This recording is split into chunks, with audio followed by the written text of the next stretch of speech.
নমস্কার, আমি জ্যোতিষ সমাজ হোসেন।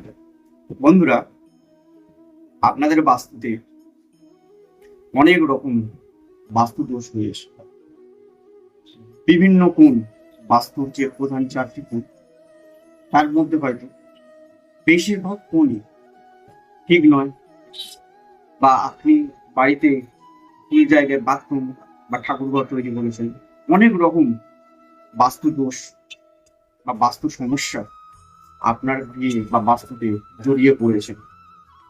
তো আপনি ভাবছেন বা আপনারা ভাবছেন যে কোনটা ছেড়ে কোন রেমেডিটা করবো বাস্তু দোষ নাশের জন্য।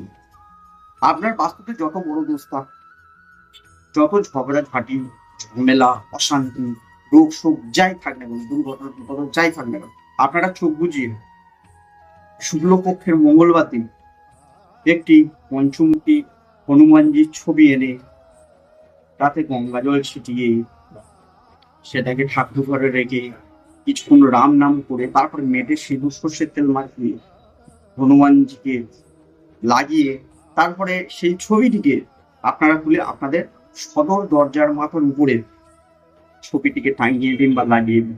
এমন ভাবে লাগাবেন যাতে বাবার চোখ বাইরের দিকে থাকে, আপনার দরজার বাইরের দিকে থাকে, এবং ওর সাথে ওর নিচে বাবার চরণের নিচে একটা কীর্তিমুখ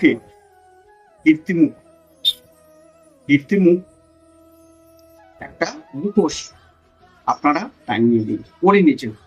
এবারে সপ্তাহে 2 দিন, শনিবার মঙ্গলবার, পারলে একটা করে জবা ফুল বা জবা ফুলের মালা দিন অবশ্যই, এবং প্রতিদিন ওই ছবিটাকে ধূপ দিন এবং চন্দন বা মেটে সিঁদুরে ফোঁটা লাগেন। দেখবেন যত বড় ধরনের বাস্তু দোষ হোক না কেন,